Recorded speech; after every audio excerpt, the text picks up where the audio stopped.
Alhamdulillah, nahmaduhu wa nasta'inuhu wa nastaghfiruh wa na'udzu billahi min syururi anfusina wa min sayyiati a'malina may yahdihillahu fala mudhillalah wa may yudlil fala hadiyalah.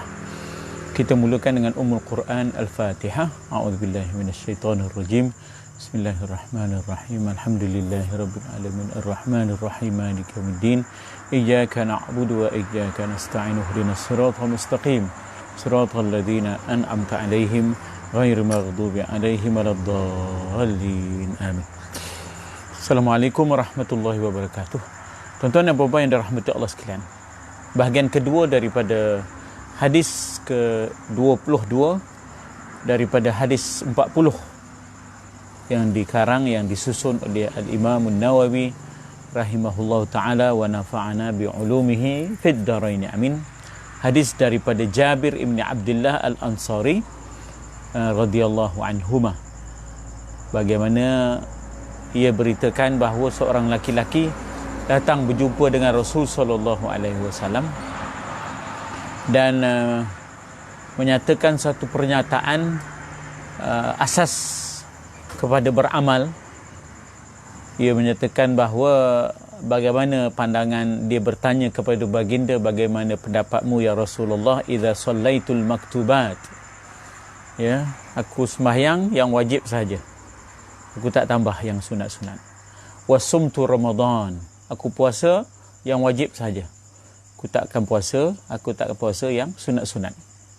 Namun wa ahlaltu al-halal wa haramtu al-haram, benda yang halal aku jadikan halal dari sudut pegangan dan amalan, dan yang haram begitu juga, ya, aku haramkan dari sudut pegangan dan juga amalan. Walam azid ala dzalika syai'a, dan aku takkan tambah itu semua. Maknanya begitulah ketetapannya, aku takkan tambah yang sunat-sunat, aku ambil yang wajib saja.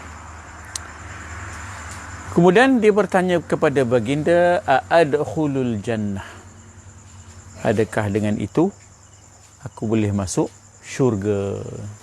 Nabi jawab, qala na'am, ya, Nabi jawab na'am. Di sini saya nak dalam penyempurnaan ataupun dalam bahasa Arab dipanggil tatimmah, sebagai completion daripada siri yang lalu. Tatimmahnya ialah ada 3-4 perkara yang ingin saya pertegaskan. Pertama ialah Nabi punya metod dakwahnya ialah basyiru, ya, basyiru wala tunaffiru, yassiru wala tu'assiru. Permudahkan, jangan disusah-susahkan. Berilah khabar gembira, optimism, ya, optimisme. Basyiru wala tunaffiru, ya, wala tunaffiru, jangan ambil pendekatan yang liar yang boleh menyebabkan orang lari, orang liar daripada agama ini. Jadi hadis ini masyhur, menjadi sebahagian daripada hadis yang kita hafal dalam masa kita tingkatan 3, tingkatan 2 dahulu, iaitu yassiru wala tu'assiru, basyiru wala tunaffiru. Permudahkan, ya, jangan disulit-sulitkan keadaan kita ini dalam beragama. Kemudian berilah khabar gembira, basyiru, kepada mereka yang mau beragama ini, berikan optimisme, keyakinan tentang masa depan. Wala tunaffiru, jangan kamu meliarkan mereka, menyebabkan mereka lari tak selesa dengan agama ini. Di sini kita dapat lihat bagaimana uslub Nabi. Nabi accept, Nabi boleh terima, walaupun sahabat ni tadi minta benda yang basic saja, ya, yang wajib je, tak tambah, ya. Dan kemudian soal i'tiqad, mana yang halal itu dia tak akan ubah menjadi haram, mana yang haram dia tak akan ubah menjadi halal. Jadi dengan itu dia telah berpegang dengan perkara yang asas dalam agama ini, al-halal wal haram, dan kemudian dia ambil pendekatan yang wajib dia akan laksanakan. Maka Nabi memberikan optimismenya. Maknanya Nabi kata na'am tadkhulul jannah lah, maknanya betul, ya, kamu akan masuk dalam syurga. Kita terhenti pada kita membicarakan bagaimana sahabat ini walaupun tempang, arajah dalam bahasa Arabnya, ya, tetapi tempang fizikalnya, tapi gergasi jiwanya, ya. Tempang fizikalnya, maksudnya fizikalnya kurang upaya, ya, kurang upaya, tetapi jiwanya luar biasa, ya. Kalau dalam bahasa Arab disebut sebagai apa, aqzam, ya, aqzam fil jism walakin imlaq fil nufus, ya. Aqzam ini ialah orang-orang kenit, dwarf, ya. Seven dwarf, kita baca, kita dengar cerita Seven Dwarf, Snow White and Seven Dwarf, ya. Dari aqzam fil jism, mereka, dia ini sahabat kita ini Jabir bin Abdullah, bukan, sahabat yang bertanya kepada Nabi ini, iaitu Nu'man ibnu Qawqal ini, dari sudut jisimnya kenit, pendek, ataupun lebih tepatnya tempang. Lebih tepatnya adalah tempang, minta maaf, ya. Lebih tepatnya adalah tempang. Fizikalnya cacat, tetapi jiwanya bagaikan gergasi, disebut imlaqun nufus, ya, bagaikan gergasi. Sebab apa? Bukankah dia semasa di dalam peperangan Uhud, selain daripada dia menyertai peperangan Badar dalam keadaan dia yang tempang itu, dan dalam peperangan Uhud, bukankah dia bersumpah di atas nama Allah bahawa tidak akan tenggelam matahari kecuali kakiku yang tempang ini akan memijak kesuburan syurga, kehijauan syurga. Jadi maknanya tempang dari sudut jisimnya, tetapi maknanya gergasi dari sudut jiwanya, hebat dari sudut jiwanya, sempurna dari sudut jiwanya. Dia mempunyai jiwa syuhada, amitna bi mauti syuhada, ya, yang kita baca siratal ladzina an'amta alaihim, itu orang yang mendapat nikmat daripada Allah itu ialah minan nabiyyin was-siddiqin wasyuhada'i was-salihin. Jadi di antara orang yang mendapat nikmat daripada Allah itu, nikmat yang berharga, iaitu kalangan nabiyyin was-siddiqin dan syuhada, maka dia dapat nikmat itu, nikmat syahid. Jadi dia walaupun tempang dari sudut jisimnya, tapi jiwanya gergasi, imlaqun nufus. Dia kata tak akan terbenam matahari hari Uhud ini kecuali aku berazam untuk memijakkan kakiku di kehijauan syurga, ya, di kehijauan syurga, atas kehijauan syurga, atas kesuburan syurga. Dan Nabi memberikan testimoninya. Sungguh benarlah sangkaan Nu'man ibnu Qawqal kepada Allah, dan Allah maknanya mengurniakannya syahid. Dan sungguh, kata Nabi, aku telah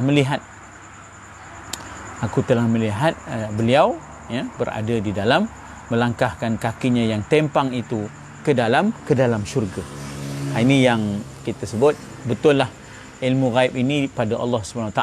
Alimul ghaib, ya, fala yazharu, ya, tidak ada yang zahir nyata daripada perkara yang ghaib itu kecuali di sisi Allah, illa man irtada min rasul, kecuali yang Allah redai daripada kalangan rasul.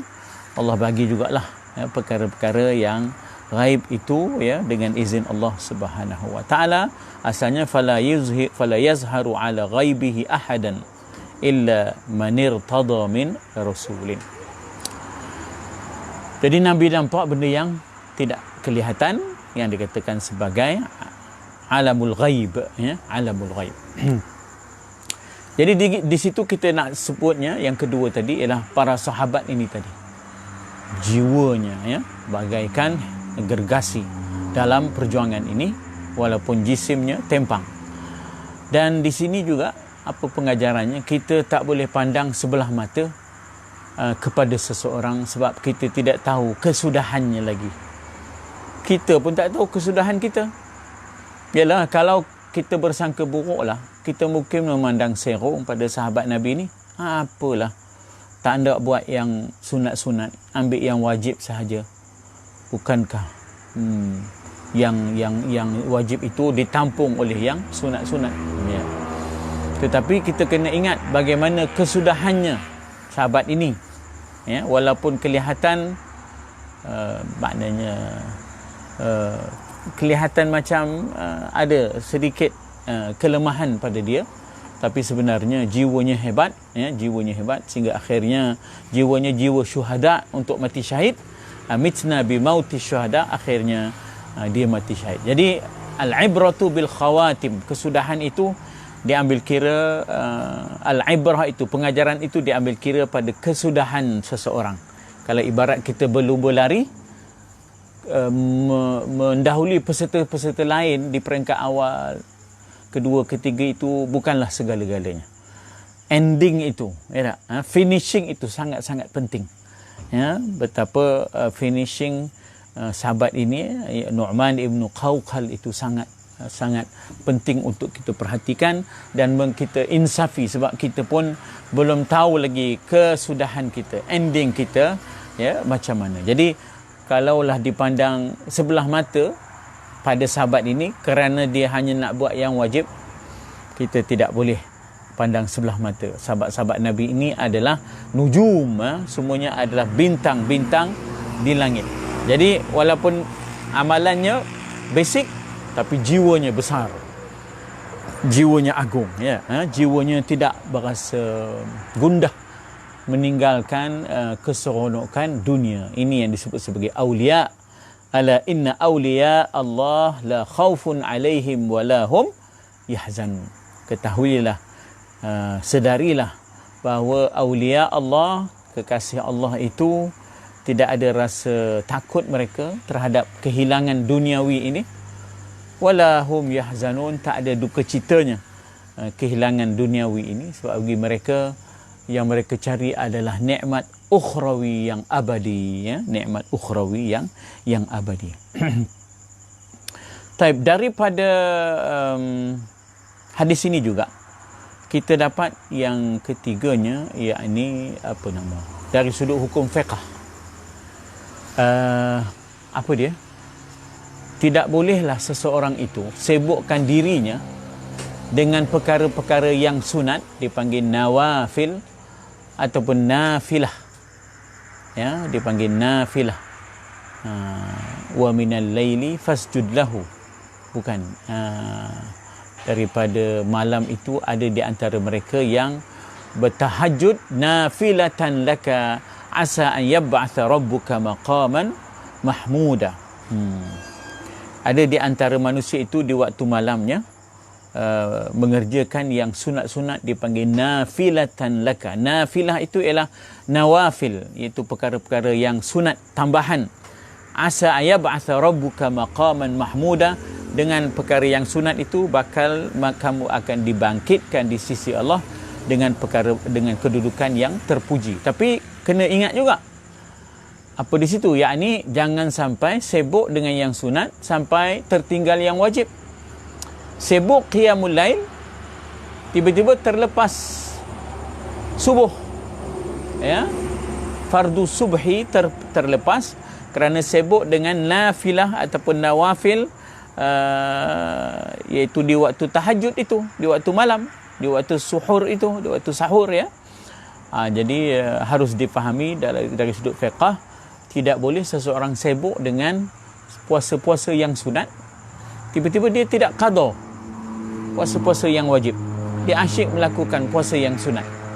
Senin Khamisnya, puasa Nabi Daudnya, ya, puasa hari putihnya, tapi ternyata bahawa dia tidak menunaikan qada hutangnya dengan Allah Subhanahu Wa Taala. Kalau hutang dengan manusia lagi wajib kita tunaikan, apatah lagi hutang kita dengan Allah Subhanahu Wa Taala. Tidak bolehlah dia asyik bersedekah dan berhadiah, tiba-tiba dia tidak membayar hutang, ya, dia tidak membayar hutang, apatah lagi hutang kita dengan Allah Subhanahu Wa Taala. Jadi dapat juga kita faham di sini bahawa perkara yang asas mau tidak mau mesti dikerjakan. Ya, tidak boleh seseorang itu sibuk dengan perkara-perkara yang sunat, tiba-tiba dia mengabaikan perkara yang wajib. Dari sudut hukum fiqahnya. Jadi di sini kita dapati bahawa tidak cacatlah Nu'man ibnu Qawqal ini kerana dia tidaklah meninggalkan yang wajib, cuma dia tidak mengerjakan yang sunat, tetapi dia menjaga i'tiqadnya, yang halal tetap halal, yang haram tetap haram. Dia tidak mengubah i'tiqad yang halal jadi haram, yang haram jadi halal, ya. Jadi di situlah kita lihat bagaimana kita kata bahawa tidak boleh kita mengenepikan martabat amal. Maratibul amal dipanggil, dalam bahasa Arab dipanggil maratib. Maratib itu ialah daripada perkataan martabah yang kita sebut martabat. Sebenarnya jamaknya ialah maratib al-amal. Amal yang wajib itu mesti diutamakan daripada yang sunat, dan jangan sampai sibuk dengan perkara-perkara yang sunat lalu lupa perkara yang wajib. Ini berlaku kadang-kadang. Sibuk dia mencari siapa yang boleh disedekahkan, ya, tetapi dia lupa hutang-hutangnya kepada sahabat-sahabatnya. Dia lupa kepada hutangnya kepada sahabat. Jadi orang ini sebenarnya tertipu dari sudut amalan. Maknanya talbisul iblis, kejayaan iblis untuk maknanya mengelirukan dia, ya. Dia menyangkakan yahsabuna annahum yuhsinuna sun'a. Mereka menyangkakan mereka itu berlaku perkara yang baik, tapi sebenarnya tidak baik di sisi Allah lantaran dia mengabaikan perkara-perkara yang wajib. Tetapi kalau dapat dua-dua sekali, fabiha wa ni'mah.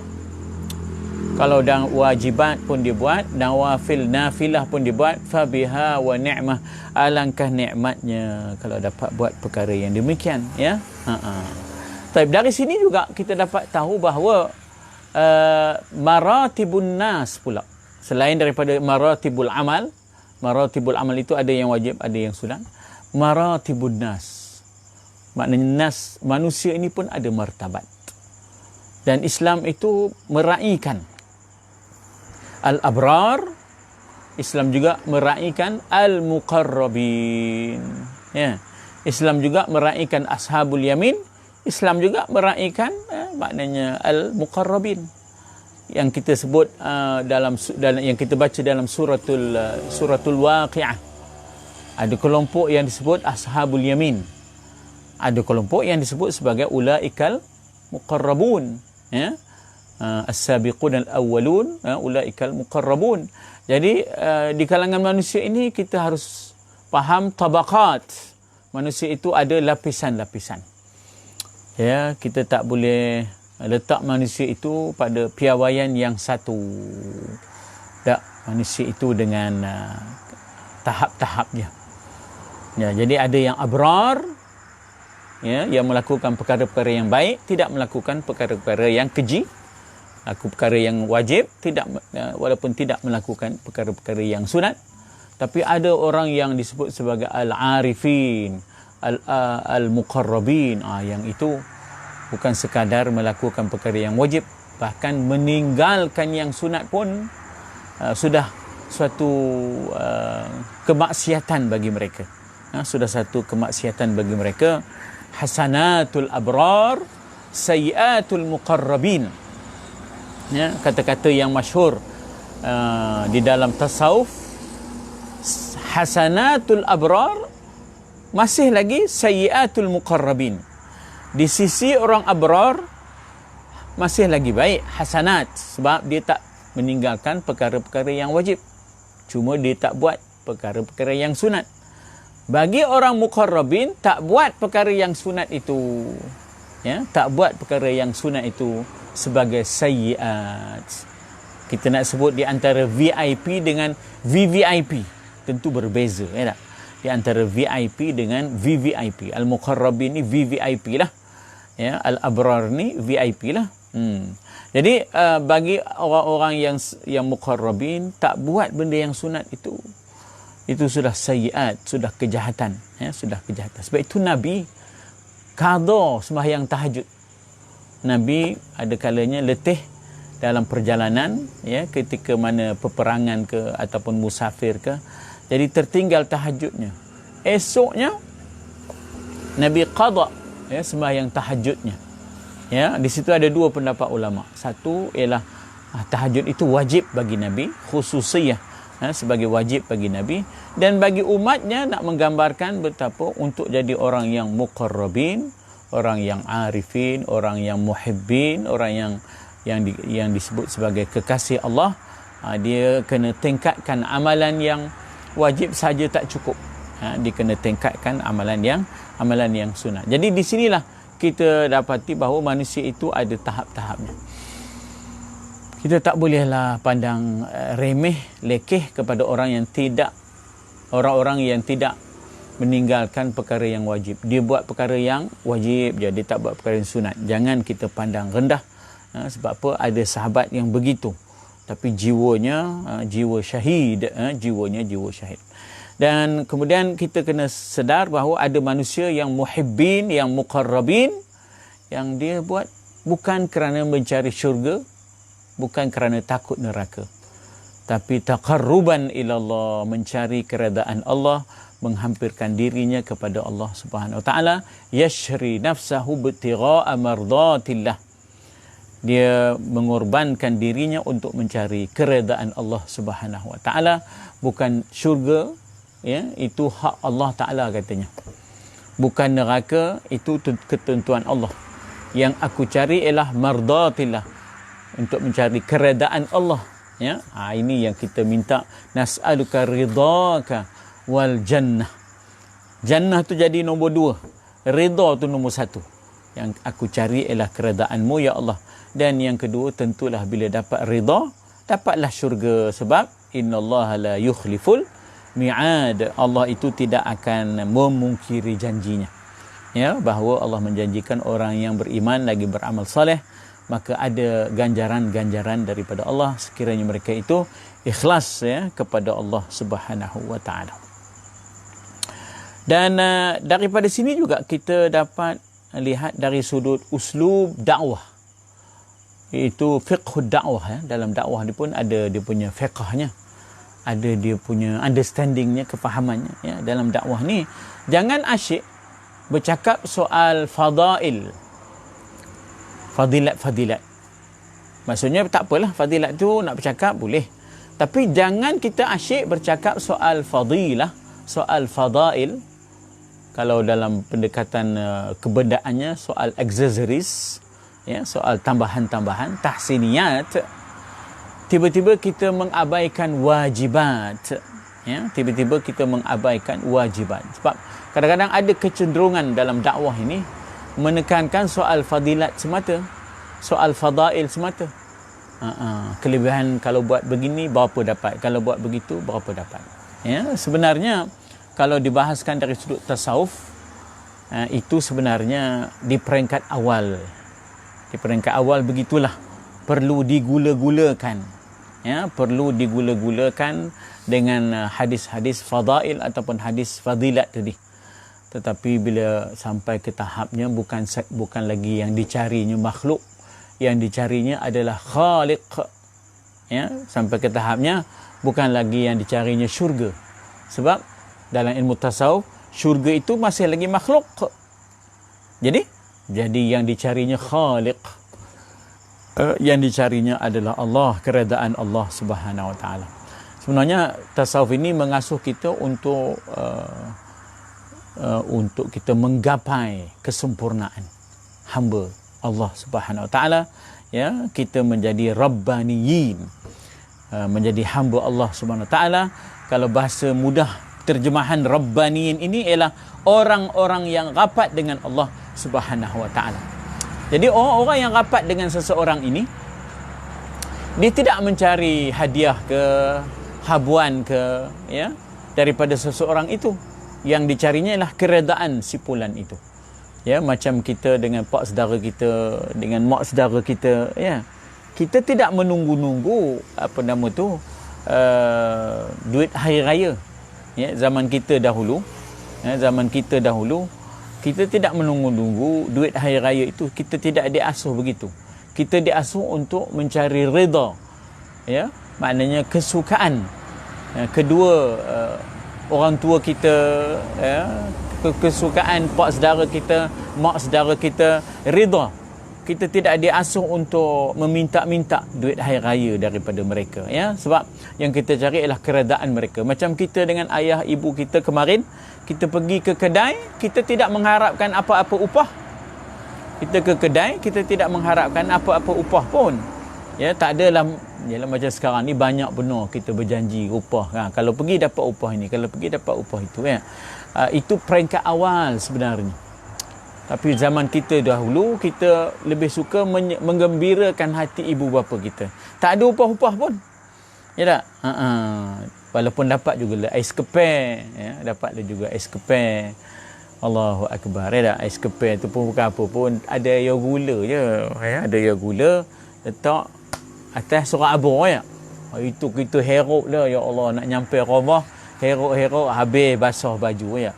Masa itu je. Itu yang ada ais kepek, ais kepek. Nah. Jadi maknanya kita tidak mengharapkan apa-apa balasan upah. Yang kita harapkan ialah keredaan ibu bapa kita terhadap kita sebagai anaknya. Tidak kita mengharapkan apa-apa seumpama duit hari raya daripada pak saudara, mak saudara. Yang kita harapkan pak saudara dan mak saudara kita itu senang, ya, dengan kita sebagai anak saudaranya. Ini kalau kita lihat bagaimana mereka yang muqarrabin bukan berbicara soal syurga, soal itu, soal neraka, tetapi yang mereka mohon ialah moga Allah terima taubat mereka dan Allah Ta'ala terima mereka sebagai hamba-Nya. Ini kita lihat apa yang berlaku kepada Rabi'atul Adawiyah. Lastu lil firdausi ahla, aku tahu aku tak layak untuk masuk syurga. Aku tahu level aku. Tetapi wala aqwa ala naril jahim, tidak juga aku kuat untuk menahan azab api neraka. Jadi yang kupohon, ya Allah, kata Rabi'atul Adawiyah, fahabli taubah. Walaupun sebenarnya ini syair ini dikatakan syair ini daripada Abu Nuwas, ya. Tetapi Rabi'atul Adawiyah memberikan nafas baru, ya, kepada syair ini. Syair asalnya daripada Abu Nuwas. Abu Nuwas sebenarnya adalah penyair, ya, yang maknanya yang bijak, ya. Cuma dalam konteks tradisi sastra Melayu, Abu Nawas, kita sebut Abu Nawas ni sebagai watak yang agak kurang, ya, watak yang ada cacat sikit lah, ya, ada cacat sikit. Lalu kita sebut pagar Abu Nawas, kita kata, ya. Tapi hakikat sebenarnya Abu Nuwas ialah suatu personality yang bijak. Tahu dia bagaimana untuk maknanya memberikan jawapan yang praktikal, yang benar terhadap pendekatan yang ia lakukan. Tahu dia apa jawapan yang sebenarnya, ya. Itu kita lihat bagaimana di zaman Harun Ar-Rashid, bagaimana kisahnya banyak di zaman Harun Ar-Rashid. Jadi dialah yang dikatakan membawa syair ini bahawa ilahi lastu lil firdausi ahla. Wahai Tuhan, aku ni tahu aku tak layak masuk syurga Firdaus dengan amalanku yang sekadar ini. Wala aqwa ala naril jahim, aku juga tidak mampu untuk menahan azab api neraka-Mu. Jadi yang kupohon apa, ya Allah? Habli taubah, kurniakanlah kepada aku nikmat taubah, penyesalan, keazaman, ya, untuk tidak melakukannya semula, penyesalan, benci. Jadi sifat-sifat batiniyah itu. Itu yang kupohon. Habli taubatan waghfir dhunubi, ampunilah dosa-dosaku, fa innaka ghafiru dzambil azim, engkaulah yang mengampun dosa-dosa besar. Jadi lantaran Rabi'atul Adawiyah barangkali lah, ya, dia pecah hatinya memikirkan masa silamnya. Ya, saya sebut begitu, ya. Saya sebut pecah hati ni terjemahan daripada bahasa Arabnya dipanggil inkisar. Ya, inkisarul qalb, ya, inkisarul qalb tu kalau nak diterjemahkan apa, ya, pecah hatinya memikirkan rekod silamnya.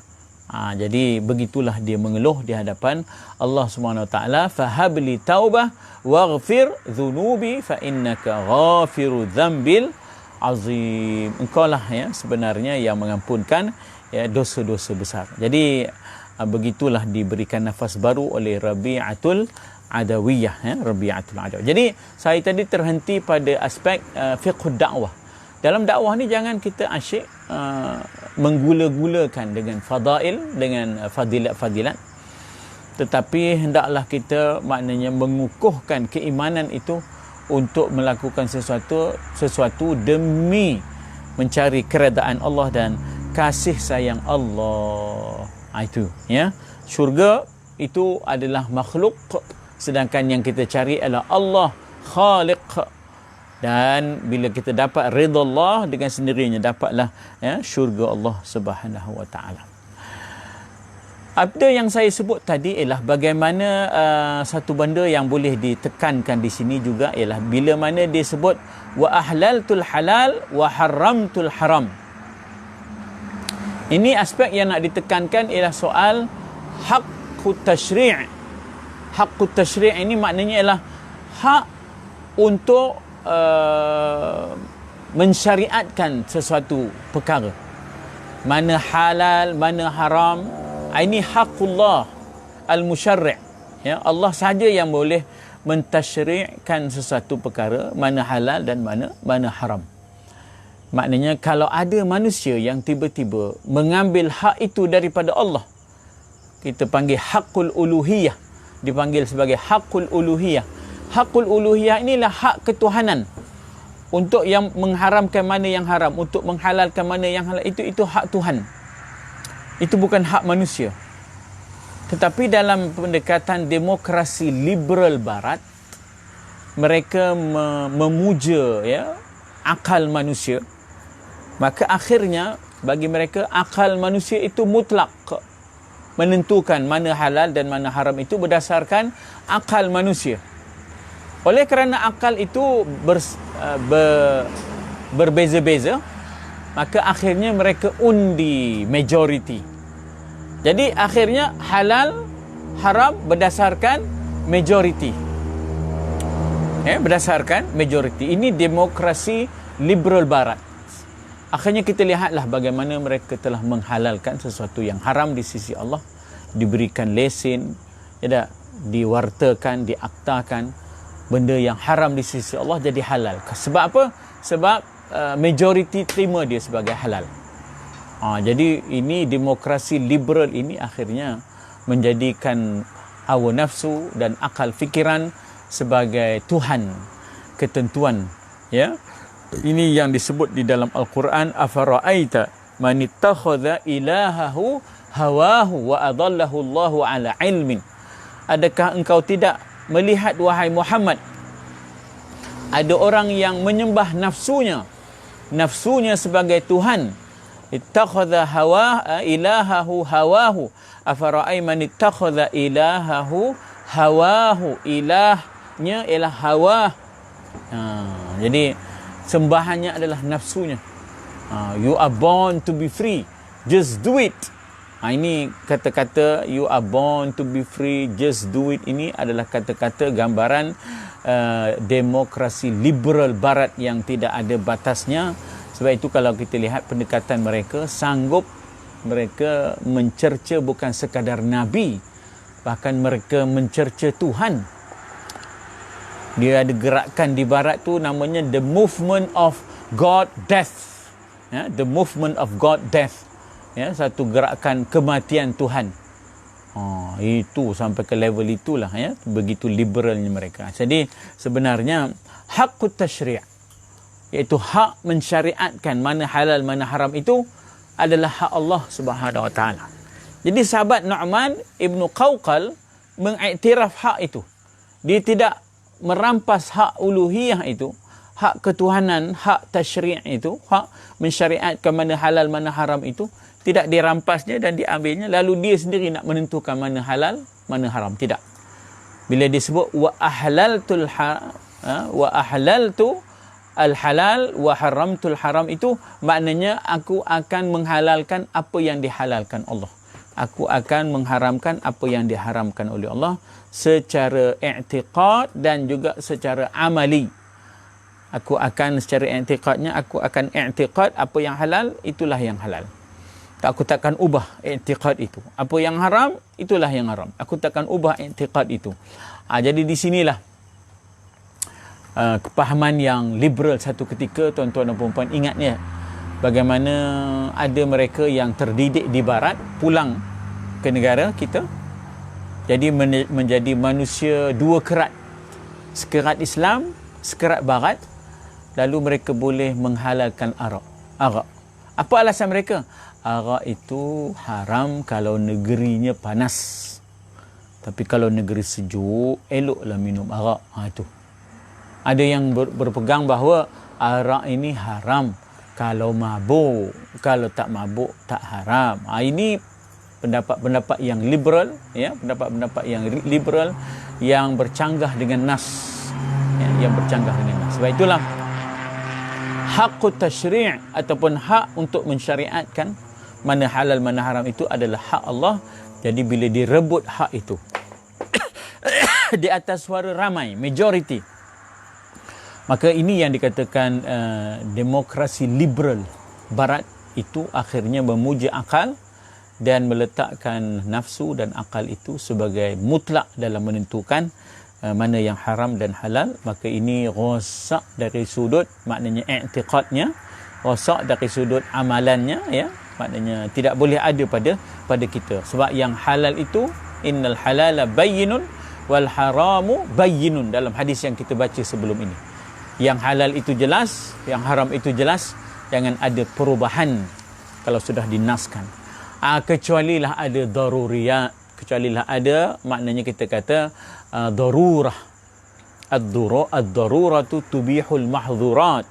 Keadaan yang terdesak, dalam bahasa Arab ad-darurah itu ialah keadaan yang terdesak, itu maknanya ad-darurah. Maka dia akhirnya mengharuskan perkara yang diharamkan. Tubihul mahdhurat, dia mengharuskan mana yang telah diharamkan, yang dilarang. Tapi ketika mana keadaan terdesak, ya, bila dah tidak ada desakan itu, bila sudah tidak ada keadaan yang terdesak itu, maka kembalilah kepada hukum asal, ya, kembalilah kepada hukum asal yang disebut sebagai azimah, ya, azimah. Dan keadaan yang ultravirus daripada azimah itu ialah rukhsah, ya, rukhsah. Azimah itu misalnya 4 rakaat, rukhsah itu 2 rakaat. Azimah itu haram minum arak, rukhsah itu dibenarkan sekiranya ia menjadi ubat seketika, ya, ataupun ketika mana tidak ada benda lain yang boleh diminum. Kalau tak minum boleh mati. Jadi ad-daruratu tubihul mahzurat, benda yang terdesak boleh mengharuskan, ya, maknanya kita kata benda yang asalnya dilarang. Tapi ad-darurah tuqaddaru biqadariha. Keadaan darurat itu, keadaan yang terdesak itu dikadarkan mengikut kadar desakannya. Kalau terdesak untuk minum separuh ataupun setengah gelas, cukuplah setengah gelas. Janganlah sampai sebotol, 2 botol, tambah pula. Kalau daging tu udah buat serundin pula, janganlah kopi tu. Makan sekadar untuk tidak mati. Jangan lepas itu numbuk pula ubat serundin pula. Itu tak boleh lah. Itu tak boleh lah. Itu tak boleh. Itu bercanggah dengan kaedah ad-daruratu tuqaddaru biqadariha. Benda yang terdesak itu ada kadarnya, ya, mengikut kadar yang dibenarkan oleh syarak, ya. Jadi ini di antara tambahan-tambahan, ya, yang ingin saya tegaskan daripada hadis ke-20, ya, hadis ke-20 22 ini, ya, insya-Allah. Di antara bacaan saya ialah, rujukan saya ialah kitab Idahul Ma'ani Al-Khafiyah, penjelasan kepada makna-makna yang tersembunyi, ya. Alhamdulillah. Penjelasan kepada makna-makna yang tersembunyi di sebalik fil arba'in an-nawawiyah, ya, fil arba'in an-nawawiyah, maknanya apa yang tersembunyi di sebalik kitab ini, ya, maka di sebalik hadis-hadis ini. Jadi karangan Syekh Muhammad Tatai yang menjadi yang muhajir di Perancis, ya, di Perancis. Jadi kitab ini diterbitkan di Perancis, di antara orang Islam yang berhijrah ke France dan akhirnya menulis kitab ini, Idahul Ma'anil Khafiyah fil arba'in nawawiyah, penjelasan kepada makna-makna yang tersembunyi di sebalik hadis 40 ya. Jadi insya-Allah kita berjumpa pula bila ya, pada hari Selasa malam Rabu yang akan datang ya, pada waktu yang sama seumpama inilah ya. Insya-Allah mana yang baik daripada Allah. Saya ada salah, mohon maaf daripada tuan-tuan dan puan-puan yang dirahmati Allah sekalian. Wabillahi taufiq wal hidayah. Assalamualaikum warahmatullahi